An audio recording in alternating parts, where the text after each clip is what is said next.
Right. Bismillahirrahmanirrahim. Alhamdulillah Rabbil Alamin. Wassalatu wassalamu ala ashrafil anbiya wal mursalin wa ala alihi wa sahbihi ajma'in. Rabbi shrah li sadri wa yassir li amri wa hlul 'uqdatam min lisani yafqahu qawli amma ba'd. Ahlan wa sahlan. Ya Ramadan. Right, okay class. Assalamualaikum warahmatullahi wabarakatuh and very good day to everyone. Okay, today I would like to continue my lecture to a new topic, which is chapter number 5, DNA hybridizations. Right, before that, saya ingin mengucapkan selamat menyambut Ramadan lah kepada anda semua yang beragama Islam. Mudah-mudahan Ramadan tahun ini, walaupun dalam musim PKP ni, MCO ni, kita dapat menjalani ibadah berpuasa, right? Solat sunat tarawih, right? Solat sunat witir dengan tenang, right? Tak berapa-apa, duduk kat rumah, sembahyang dengan mak parents, right? Family. So supaya semuanya sihat-sihat belaka, insyaAllah. Okay, so let's continue our lecture, which is chapter 5, DNA hybridizations. Okay. So at the end of this lecture topic, students should be able to first identify the process of gene hybridization. So you have to know what is the meaning of gene hybridization, right? And identify the process. And secondly is the applications of gene hybridizations in the various fields. So today, maybe I'm going to stop until before we enter microarray lah. It's about like 30 slides plus minus. Okay, so for introductions, concept. So the concept of DNA hybridization is to reanneal nucleic acids to identify sequence of interest, and by separating DNA RNA in agarose gel, then detect specific band using props and hybridization. So hybridization means that the props will recognize your interest DNA. I'm going to explain to you in details after these introductions. So hybridization takes advantage of the ability of a single-stranded DNA or RNA molecule to find its complements, even in the presence of large amount of unrelated DNA, which is it's only involved. DNA hybridizations only take place when DNA is in single-stranded form, not in double-stranded form. So it's impossible for DNA hybridization to take place when the DNA is in double-stranded form, right? So it allowed detection of specific band, for example, DNA fragments or RNA molecule that have complementary sequence to the props. Okay, size band and quantify abundance of the molecule. Right. So the technique that we're going to emphasize, there is a lot of techniques for DNA hybridizations, but today I'm going to teach you or share with you the techniques that we call southern blots. Right, there is a northern blot, there is a western blot, but then today I'm going to explain to you or share with you about southern blot.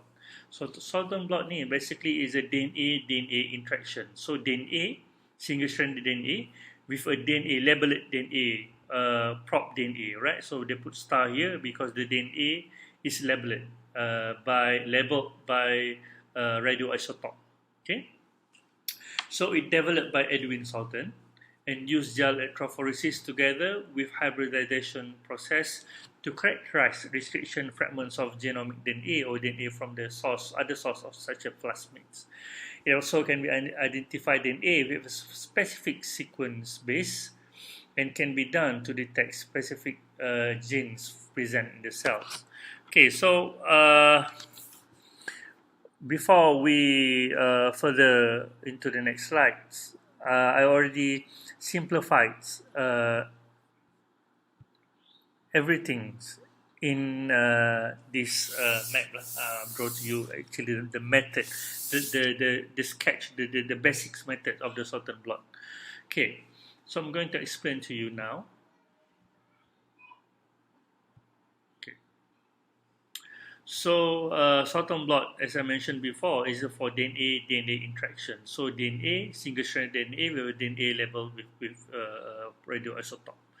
Okay, the method of sort of blot is like this. So just imagine, right? So in one bacteria, there's a DNA, the chromosomes. So you are looking for a gene A. So you nak tengok kat dalam bacteria tu, is the bacteria have the gene A or not? Okay, so this gene A, particular gene A, you already know the sequence, right? So that's why you want to find out in this bacteria A have a gene A or not. So first, what you have to do, you have to extract out all the DNA, right? You, macam plasmid extraction last time, DNA extraction that we did. You extract out the DNA from the bacteria and you put it like this in one appendix tube. The whole DNA, right? A set of DNA in the appendix tubes. Okay. So I draw here, right, to make it more clearer, so you can see. So this is DNA, and from this DNA, we did not know whether this DNA contain a gene A or not, right? So that's why we will use sorghum blot to check whether the whole DNA there are a gene A present in the DNA or not. Okay, so the next step after you extract plasmid, all right, you take out the DNA from the bacteria. Then the next step is you cleave the DNA. All right, you cut the DNA using endonuclease enzyme, restriction endonuclease enzyme. So it can be a specific endonuclease enzyme. So you have to choose the best endonuclease that can cut your targeted DNA. So for example, you dah ada chosen endonuclease enzyme and you incubate with the DNA. So the endonuclease enzyme is start to cut your DNA into a small fragment, alright, cleave into a fragment, so small fragment lah. Endonuclease enzyme ni sama macam RE yang I explain to you, restriction enzyme masa cloning tu lah. It's exactly the same enzyme. Okay, then after the RE cut out the long DNA into a small fragments, then we separate it using gel electrophoresis, alright, to separate the segmented DNA. So you ni well 1, well 2, well 3, so you masuklah all the sample from this DNA, and bila dah habis run the gel electrophoresis, you can check, okay, the segmented that been produced by endonuclease enzyme. So endonuclease enzyme ni dia potong DNA tu sampai jadi small fragment. Ada yang size dia besar, ada size dia kecil, ada size dia sederhana, right? So all these different size is being separated by using gel electrophoresis. Okay, so after the gel electrophoresis finish, okay, actually tak nampak sini, we treat the gel with the DNA segments with sodium hydroxide. So sodium hydroxide ni is alkaline base. So kalau you ingat lagi, double stranded DNA ni boleh dipisahkan. It can be separated either by temperature or acid agents or alkaline agent. So all these three things include alkaline and acid can separate the DNA from double-stranded into single-stranded. So the concentrations you have to know lah, the exact concentrations of the alkaline that you use, sodium hydroxide that you use. So this is sodium hydroxide. To denature the DNA, double-strand DNA into the single-stranded DNA. There is a purpose why we have to separate double-stranded into single-stranded. Okay, so lepas endonuclease enzyme tu dah cut DNA, actually dia dalam form double-stranded. So it's a must to treat the gel this one with sodium hydroxide, so HCl for acids, so that DNA, double-stranded DNA can be separated into single-stranded DNA.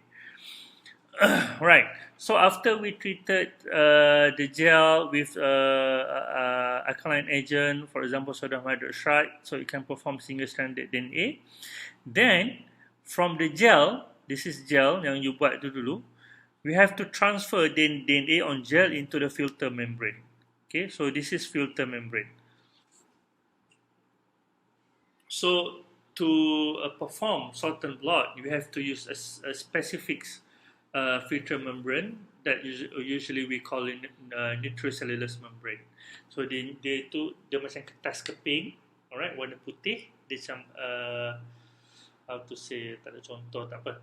Dia kertas warna putih macam kertas A4U tu, alright. But then kat atas tu dia nitrocellulose.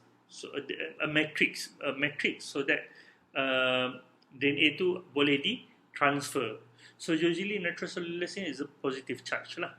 So that bacteria, so DNA from a gel that have negative charge can be transferred into a positive charge of the nitrocellulose membrane. Okay, so ada teknik dia nak transfer. We'll explain to you a little bit in the slides. So basically, from the gel, you transfer into the filter membrane. This is already single-stranded and dah transfer kat filter membrane, nitrocellulose membrane ni. So the exact band is appear. Of course lah, sebab it's like copy paste lah. So after you transfer, everything is here. So there is none of DNA left in the gel. So maknanya gel tu kosong, right? So before that ada DNA, and after you transfer everything to nitrocellulose membrane, everything from the gel, DNA from gel is empty. Okay, so the next step is you expose to a radio label oligo DNA or prop DNA complement to the gene A. Okay, macam ni. The reason why DNA have to be in single-stranded, so that prop yang kita label with the radioisotope ni boleh bind complementary. Okay, patah balik sikit. Right? So this gene A, right? You dah tahu sequence gene A tu kan? So from that sequence gene A, you kena create what we call prop, DNA prop. So that is specifics can recognize into gene A. So double-stranded gene A tu tadi, you just ambil yang leading strand kan. So for example A, T, C, G, G, G, G, G, you ambil A, T, C, G, G tu, you design, you buat satu prop. Okay, single-stranded prop. Sebab apa? Sebab single-stranded prop ni dia akan bind kat single-stranded DNA yang you dah prepare tadi. Okay, so the difference is short nucleotide ni, prop yang you dah prepare untuk gene A, specific gene A ni, you dah attach, you dah label with the radioisotope. Okay, selalunya orang pakai 32P for phosphorus. Okay, so 32P ni, phosphorus ni dah bind dekat prop, single-stranded DNA prop yang you dah design tadi lah. Okay, so then bila you dah expose, alright, you masukkan prop DNA label with phosphorus 32 ni, you dah masukkan ke dalam filter membrane you, so you biarkan dia react. Okay, so the prop hybridize with DNA gene A, so that kat dalam fragmented DNA yang tadi ni, bila in single-stranded form, the complementary of the gene A ni tadi, dia akan bind lah kat mana-mana target, specific target yang ada kat dalam DNA tu tadi. Okay, so for example, in here, there is one DNA band that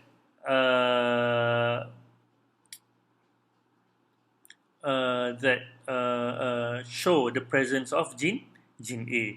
So the prop will recognize and bind to the single-stranded DNA yang code for the gene A. Then after 1 hour or 2 hour incubations, the filter membrane along with DNA prop for gene A, you expose a filter membrane tu tadi dekat X-ray film.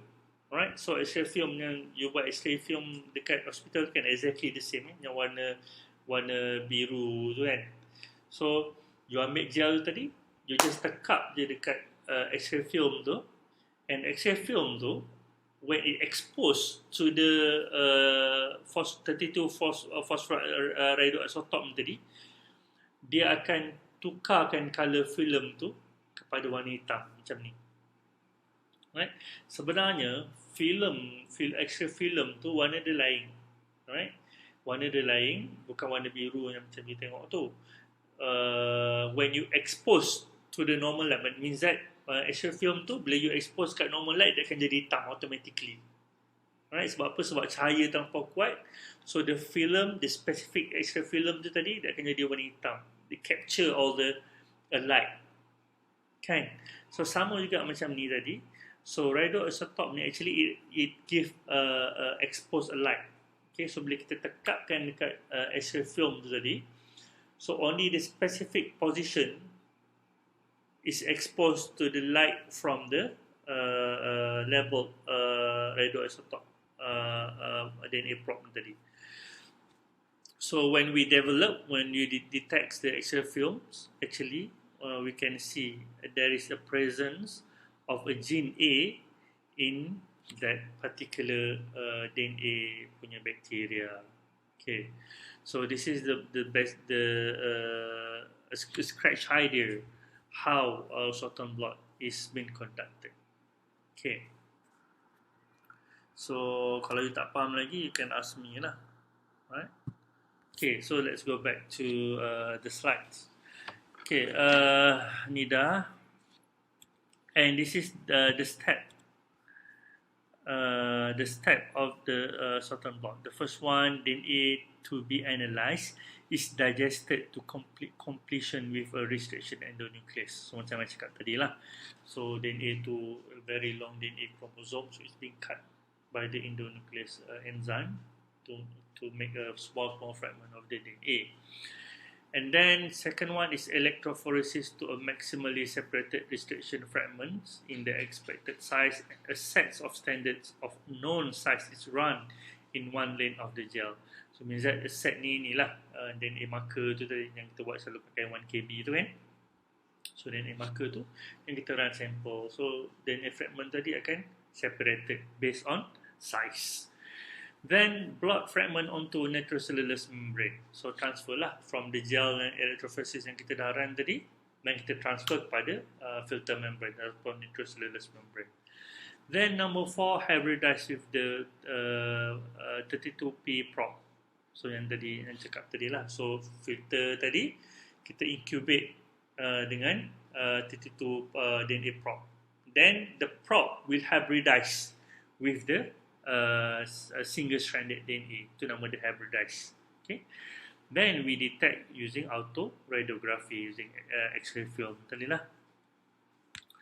Right. So this is the step 2. Gel electrophoresis separated DNA. So tadi DNA banyak, then cut. Then we separate using gel electrophoresis. So after gel electrophoresis, it's very important to treat the DNA with here dia pakai natrium hydroxide lah, 0.5 molar natrium hydroxide to convert double-stranded DNA to single-stranded, right? To ensure that the double-stranded ini dia pecah jadi single-stranded. Kalau still double-stranded, you tak treat with alkaline solutions, so the probe cannot bind to the fragmented DNA lah, sebab dia dah double-stranded, so dia tak boleh nak bind kepada probe. So that's why we need to treat with NaOH. Right, so this is how you transfer the DNA on the gels into the filter membrane, nitrocellulose membrane. So first, cover gel with nitrocellulose paper, then cover nitrocellulose paper with the thick layer of paper, towel, compress apparatus with the heavy weight. So this is heavy weight. They use a book, or you can use anything that give a heavy weight. And single-stranded DNA bind to nitrocellulose at the same position it had on the gel. Vacuum dry nitrocellulose at 80 degree to permanently fix DNA in the place of cross-link via covalent bond the DNA to the membrane. So here after you dah tindih macam ni kan. Okay, mana je? Okay, so ni gel paling bawah sekali. Then you tindihkan nitrocellulose. Lepas nitrocellulose tu ada towel lah, ada whatsoever semua, you dah tindihkan. Dan you bubuh belah atas. So dia dah lama tu, dia akan transfer the DNA into the nitrocellulose membrane. So after transfer, you need to some people want to permanently fix DNA tu dekat nitrocellulose tu. Okay, so they use vacuum dry lah or cross link via covalent bonded tu tadi, ensure that the single stranded DNA attached to the filter membrane, so nitrocellulose membrane.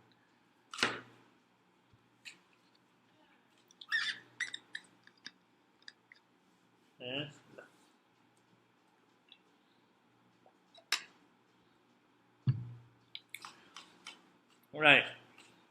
So this is the diagrams after we transfer the DNA from the gel into the nitrocellulose membrane.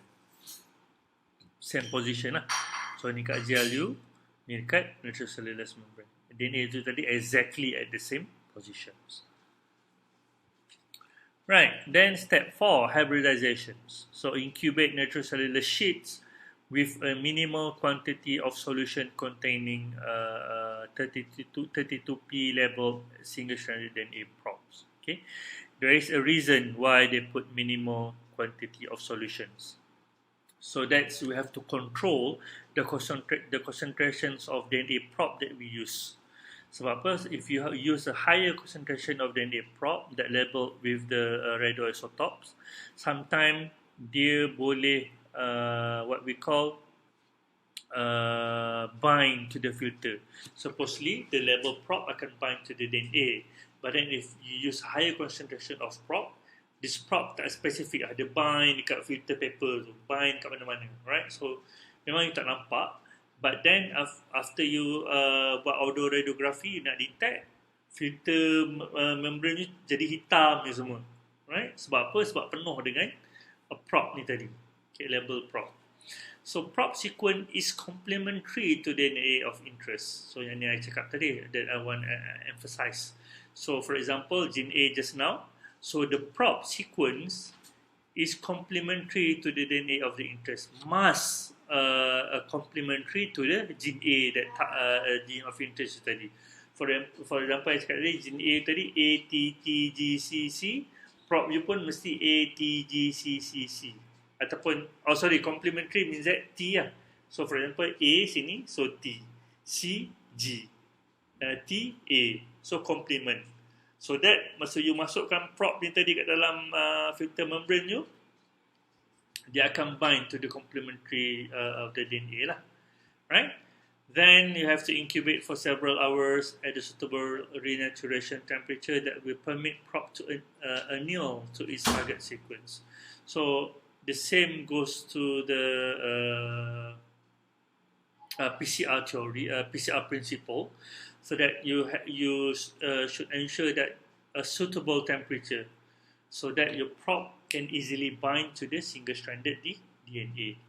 Right, so after that, after incubation, like 1 or 2 hours incubations, then you have to wash and dry the nitrocellulose sheets. So you take out the nitrocellulose sheets, then you have to wash the excessive DNA. So the probe that not bind to the single-stranded, you have to wash out lah, because you want to avoid during detections a lot of non-specific band appear. Right.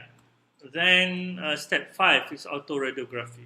Right. So autoradiography, place nitrocellulose sheets over the X-ray film that just I told you just now. So X-ray film tadi, taruh dia punya nitrocellulose membrane je tadi, stickkan saja. And X-ray film darkens when the fragments are complementary to the radioactive probes. So that's is important step of washing lah. So for example kat sini ada dua je positive band. So prop tu tadi akan bind kat single stranded DNA sini, and single stranded sini akan bind. Dia akan bind. Tapi kalau you tak wash prop tu tadi, mungkin dia akan bind dekat filter filter paper, nitrocellulose membrane filter membrane, nitrocellulose membrane ataupun filter membrane. So dia akan bind dekat filter membrane ni kalau you tak wash. Kalau you wash, yang bind tadi akan wash out lah. Sebab apa? Sebab dia punya interactions between DNA tu very strong, covalent. But whereas yang prop tu bind dekat nitrocellulose filter tu membrane, dia punya bind not so strong. So bila you wash, dia boleh tertanggal lah. Okay.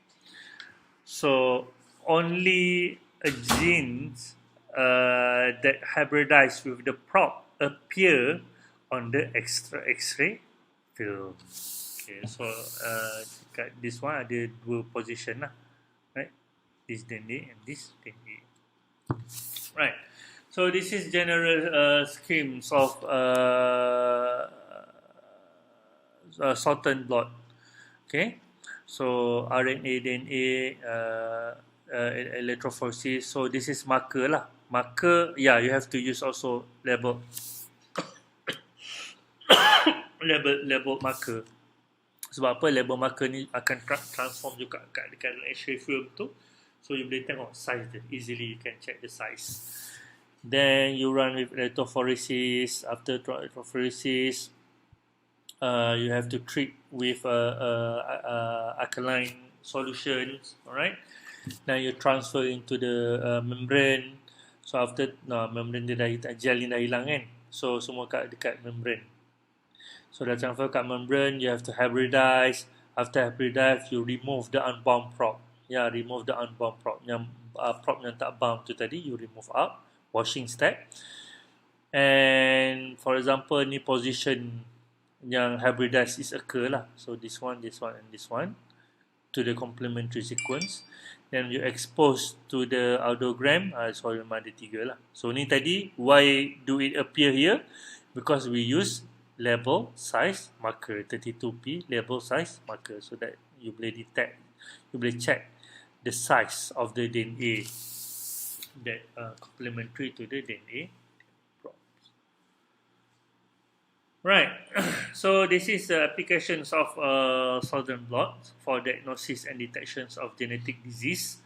So it used to diagnose as sickle cell anemia. Alright, sickle cell anemia ni is a disease that your red blood cell structure is distorted.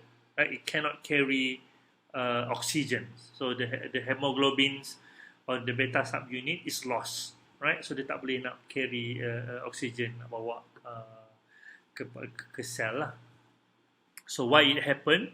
Because in beta subunits, alright, the nucleotide A is been changed to the T. Alright, this base change in this beta subunit of the HB will change the amino acid from glutamic to the valine. Alright. So bila dah change amino acid ni, memang the whole structure will change lah. The function of the beta subunit totally change. So it cannot carry oxygens. Alright, so how do we detect this sickle cell anemia by shortened blot applications? So we develop 19 residue oligonucleotide props complementary to the sickle cell gene mutated segments. So kat dalam cell your blood cell tu, right? You tahu beta subunit punya sequence, right? So nucleotide sequence. Then from that you design your own prop that's specific to the beta subunit. So here dia kata 19 residue of the nucleotide acid is enough. Okay? So nucleotide acid, they call it oligonucleotide prop, complementary to the sickle cell gene mutated segment.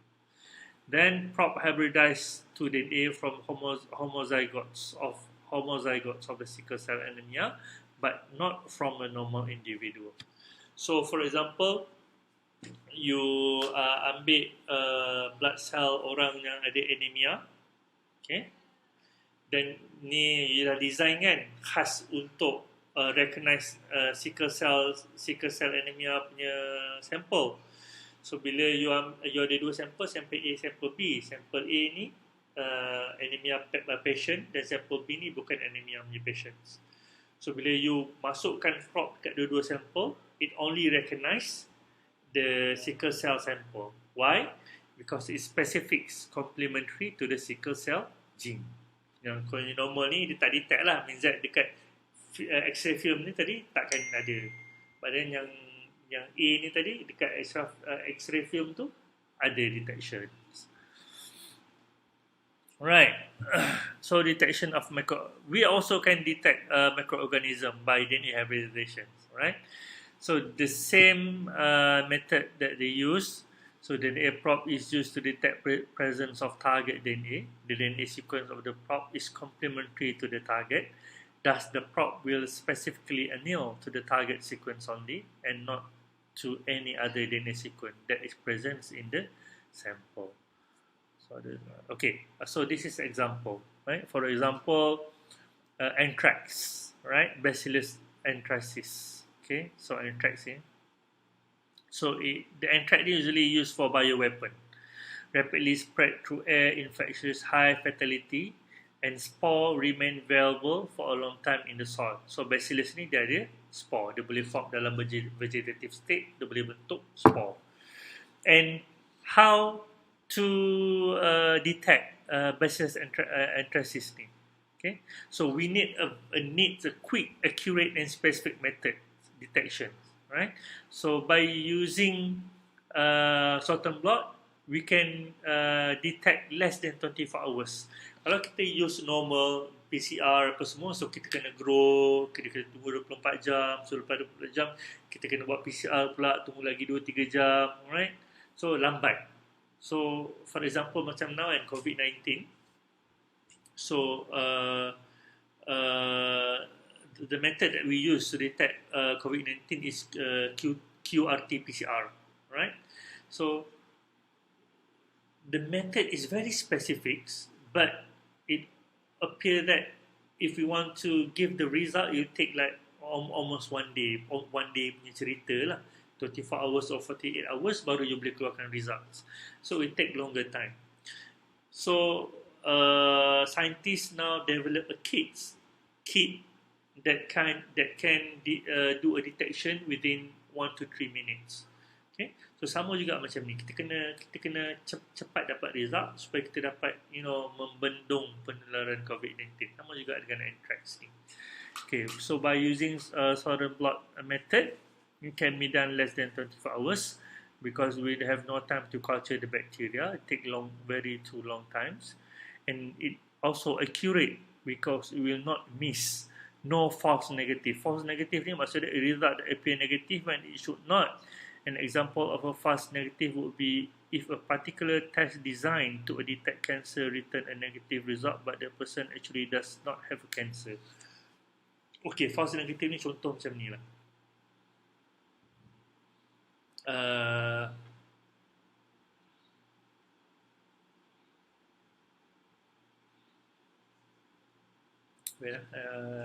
Bagi fikir example yang mudah.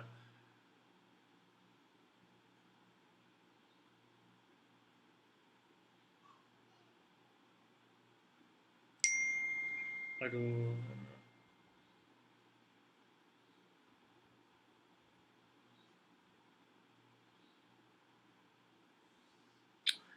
During transformation you lah, transformation you.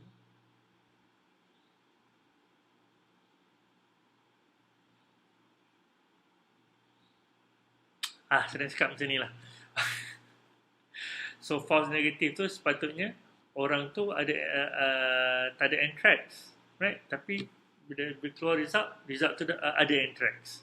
Ataupun sepatutnya dia ada COVID-19, tapi bila buat result dia tak ada COVID-19, right? So something like that lah. So false negative. And it can be very specific. So Southern blot ni very specific because what? Because we're dealing with a complementary DNA. So prop ni tadi is very specific complements word DNA. So kalau tak ada DNA yang complement to the prop, dia takkan bind, right? So that's why we can say it's very specific. Only detects bacillus anthracis and no false or positive. So false positive definition, a test result that is incorrect because the test indicated the conditions of finding that does not exist, or we call it a false positive for syphilis, for example. Okay. Right. So the steps or the sequence of certain blots for microorganism is the same as I previously explained to you.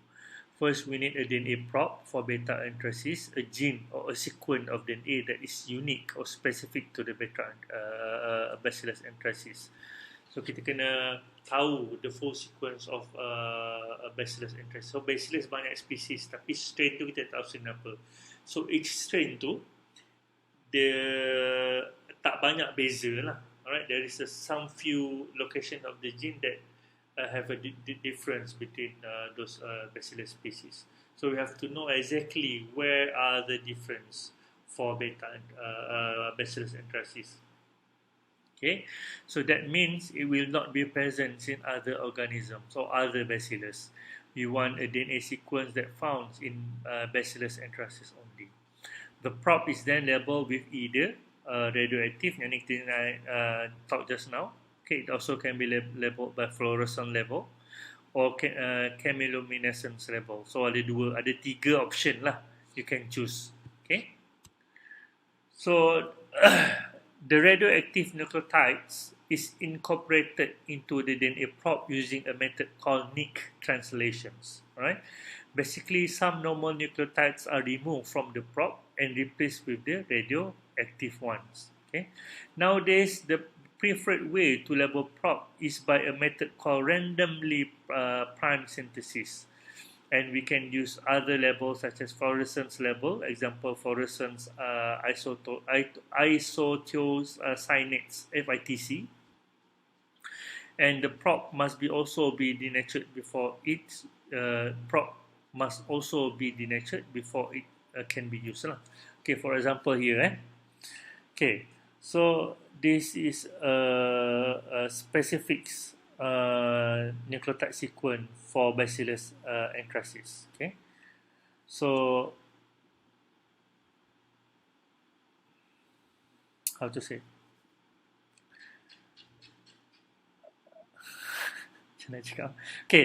Okay, so this is the sequence. Alright, this sequence actually kat tengah ni dia dah nick, dia dah potong.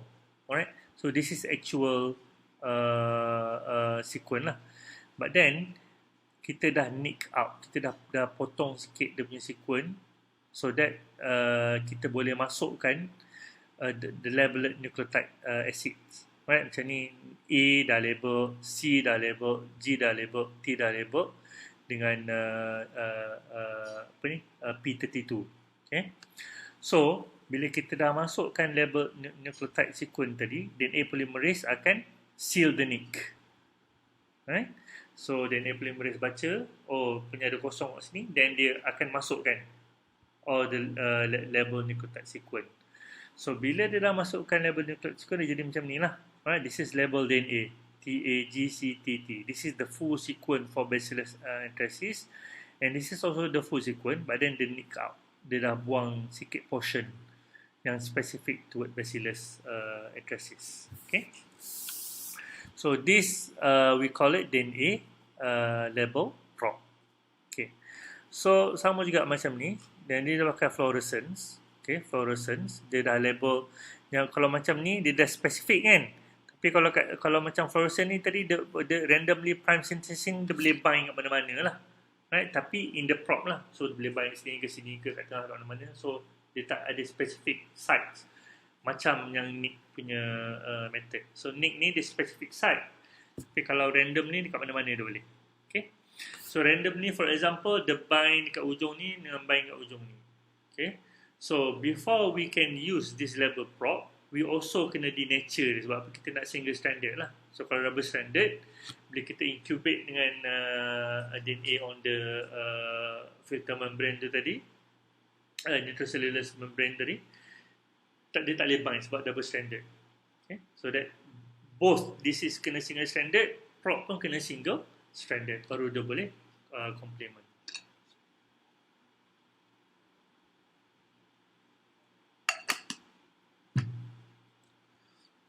Right. So this is the method that they use for detections of microorganisms. So extract DNA, immobilize DNA sample into solid support, nylon membrane ataupun nitrocellulose membrane, nature using NaOH, add label DNA probe, incubate, probe we only hybridize to its complementary target and nothing else. Wash the unhybridized probe, unbound probe, then detect for the label probe. Okay, so this is some results. Okay, so this is the control.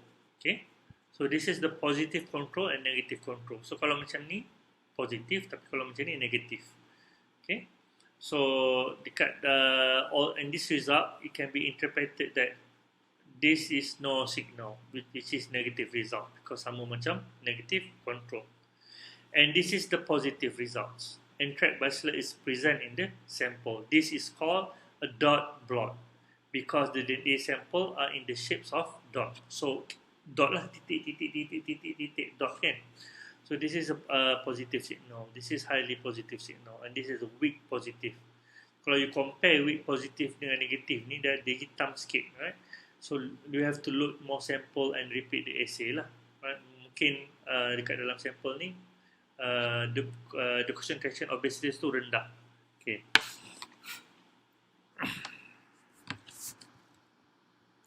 Right. So there are a factor that affecting DNA hybridization. So there is a factor yang boleh affect the hybridizations of the probe to the DNA.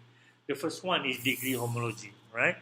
So this refers to how similar is the probe sequence to the target sequence. Okay, if the DNA sequence of the probes is exactly the same as the targets, then we have 100% perfect homology. So for example, probe that you designed study is 100% complement to the target's sequence. So you can say 100% perfect homology. The higher the homology between the probes and the target, the stronger the hybridizations. So kalau is very specific, so the hybridization will be much stronger. Okay, so lagi kuat lah adanya binding. So the probe and target sequence may not have to be exactly complementary. In some cases, right? So kita have to be more flexible. So flexible so that ada part bila kita design probe tu tadi tak semestinya 100% match, right? Tak 100% perfectly complement. Okay, so sometimes you would like to be a bit more flexible as the different strain of the same bacteria species may have small difference in their DNA sequence, right? This is known as stringency of the hybridization. So we that doesn't know. Sometimes, okay, dalam banyak, even though how to say, so dalam bacillus anthracis tu tadi, okay, even though dia dalam spesies yang sama, sometimes ada 1, 2, 3 nucleotide tu yang tak sama, right? It undergo mutations or through evolution, so we doesn't know, right? So bila you dah if you design the probe very specifics, so that dia hanya recognize bacillus yang ni saja, anthracis yang ni saja. But then bacillus anthracis yang lain yang undergo evolutions or mutation, it cannot be recognized. Okay, so it dah bagi you a false negative results. Yang ni ada sepatutnya positif tapi negatif. Okay, so the flexibles, or if doesn't show 100% perfect homology, this is known as stringency of the hybridization. And then factor influencing RNA and DNA hybridization. The first one is prop concentrations. The second one is sequence. GC bonds are more stable than AT. Of course, this is a 3 bond. This is 2 bond. And the stringency. So let's go to the prop concentration first. The higher the prop concentration, the faster the hybridization occur. However, the higher the prop concentration, the higher the blot background. Example, prop will stick everywhere. Okay, so you have to optimize the concentrations of the props. Okay, so for example, dekat ayat ni dia cakap higher the prop concentration, the faster the hybridization occur. So it doesn't mean that if let's say you use 1 molar or 5 molar of concentration of the prop, it will give you a good result. No. Okay, so you can optimize. So if you use an excessive concentration of prop, macam yang cakap tadi, the prop akan bind to the specific DNA, and also the prop akan bind dekat nitrocellulose membrane tu tadi. Okay, so bila bind kat nitrocellulose membrane tadi, you have the problem during detections. So you punya axial film tadi hitam je semua. Sebab apa? Sebab terlampau banyak prop. Bila you wash, you tak wash correctly lah. So terlampau banyak sangat prop, dia tak wash out. So dia join sekali during detection. So axial film tu jadi sangat gelap. So it's not a very good idea lah to use higher concentrations. Even though it gives faster hybridization. Susahnya nak cakap. Ya Allah.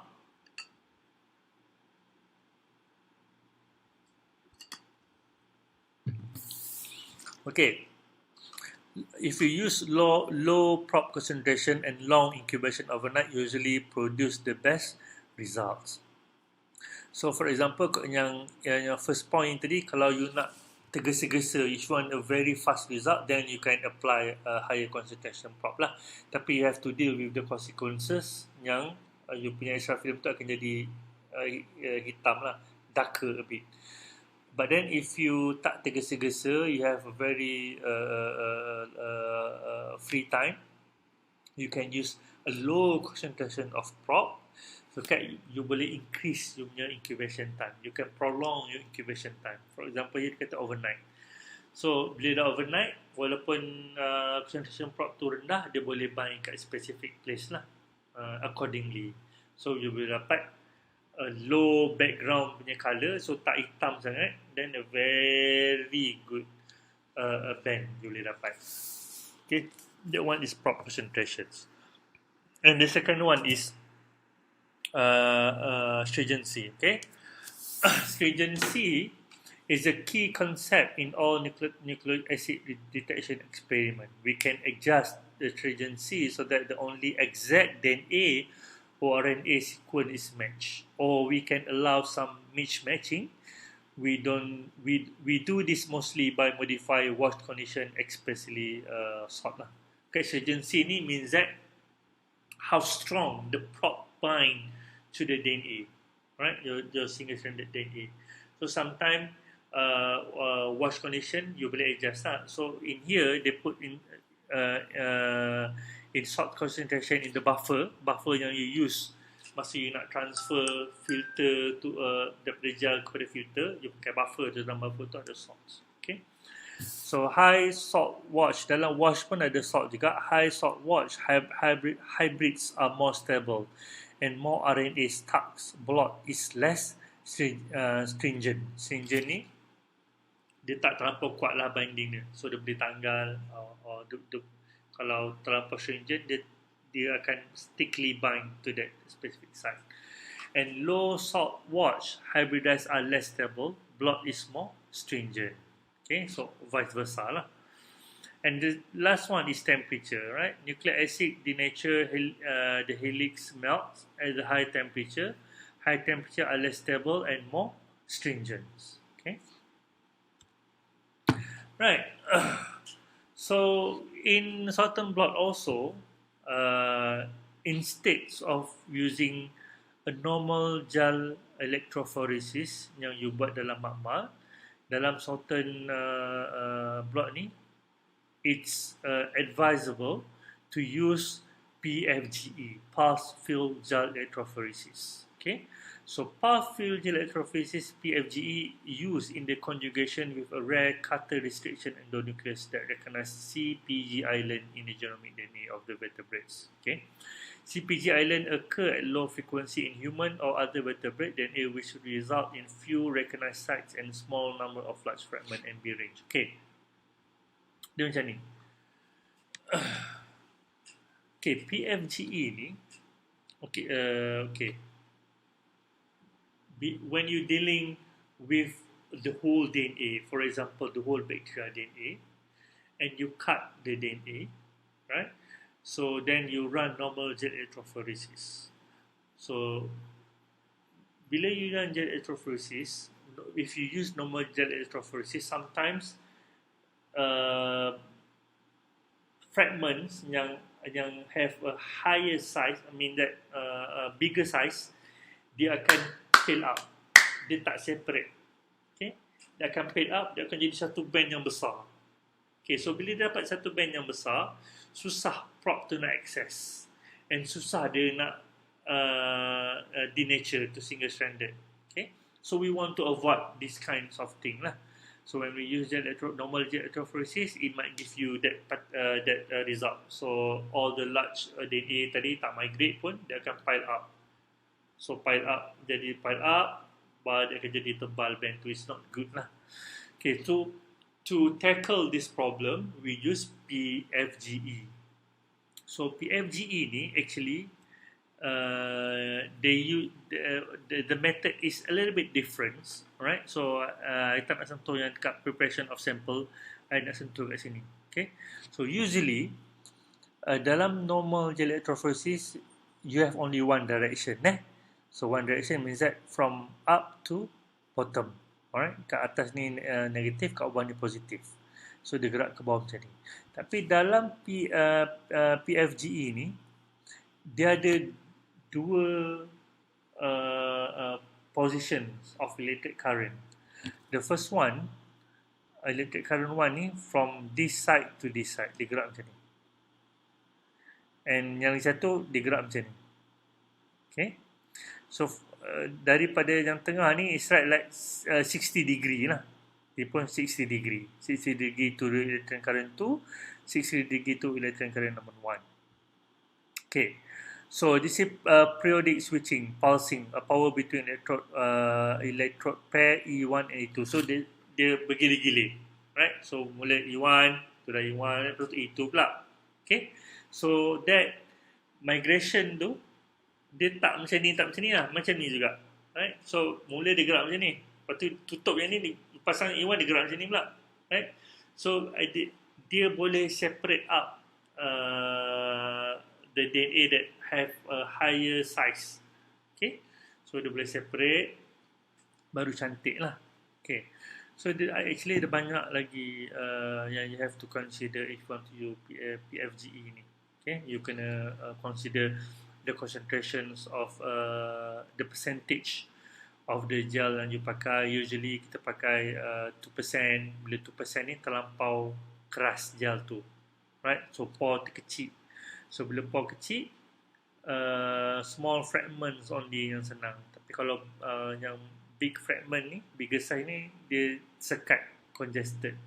So kita kena turunkan dia punya percentage of concentration of gel electrophoresis. Usually dia pakai between 1 until 0.5 lah. So pore tu besar. So bila pore besar, DNA yang besar pun senang nak lalu. Right. So you boleh baca in details about PFGE ni kat dalam YouTube banyak. I can explain to you. Right. Then screening a library for clones carry a gene of interest. Alright. A clone carrying the genes of interest can be identified with nucleic acid probe having a sequence complementary to the genes. This process is called nucleic hybridization. Okay, a probe can be synthesized that is complementary to the genes of interest. For example, yang ni lah. Okay, ni if the desired gene is GCTACTTAGC, then probe yang you kena design with the label if complementary to this particular gene. So supaya dia complementary, dia boleh recognize and bind. The DNA probe can be used to screen a large number of clones simultaneously for the genes of interest. Once identified, the colony carrying the genes of interest can be cultured. Okay, so sorghum blot ni also can be used after transformation. Kan? Bila kita dah transformation, ingat tak kat dalam plate yang ada esgal biru ataupun putih tu kita dah recognize.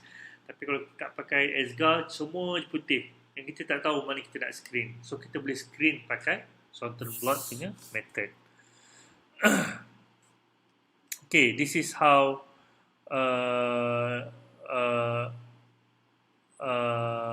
if you want to use to a screening library for clone carrying a gene of interest. So, maksudnya macam ni. You ada terlampau banyak koloni, right? Banyak pelik yang you buat transformation dan you nak cari gene of interest you. So daripada banyak pelik ni, kalau you nak buat satu, nak check satu susah, lambat. Satu means that satu koloni lah. Koloni ni you pick up, you check negatif, ambil lagi positif, lambat. Right? So bila banyak pelik, you boleh pakai this particular technique, sorghum blot technique. Okay.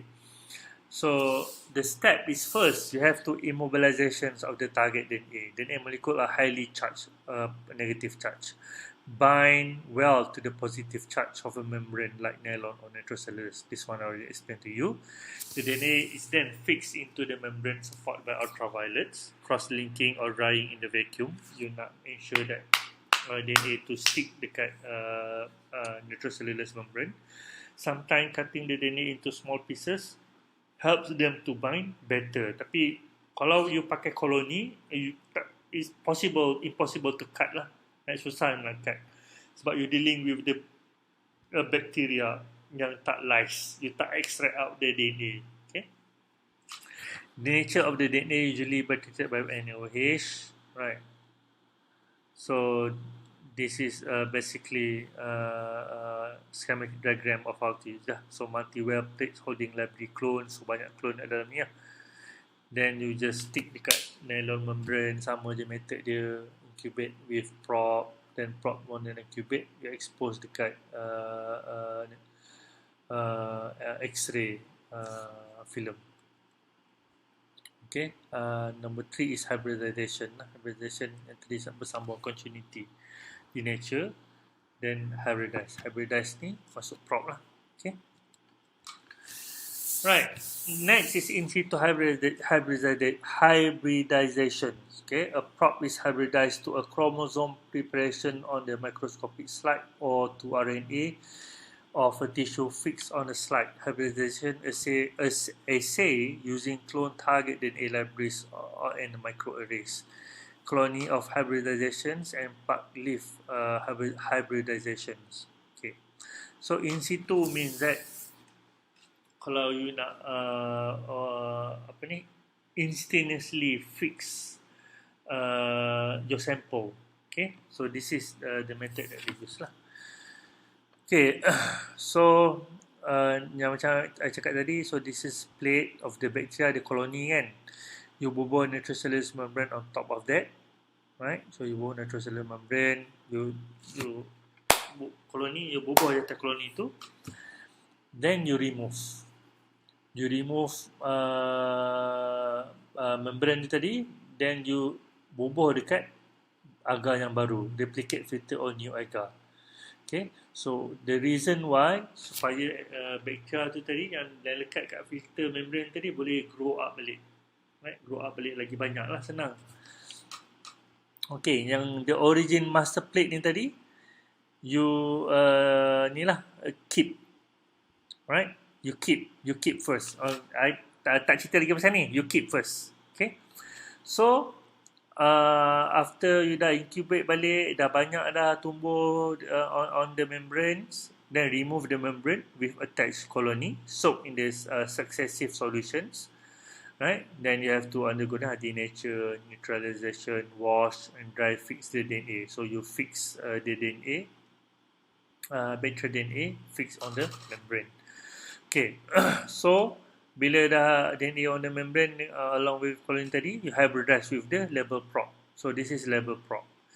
Then you hybridize, then you wash the unbound prop, and you do you do detection lah, autoradiography.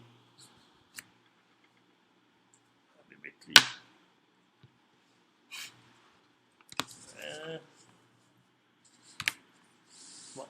Should I change the position? Okay. Oh, last slide. Tak apalah. Ya. Okay. So, bila you dah hybridize, you dah wash, then you detect lah. Detect guna X-ray film tadi, you masuk je filter membrane tadi, nitrocellular membrane ni.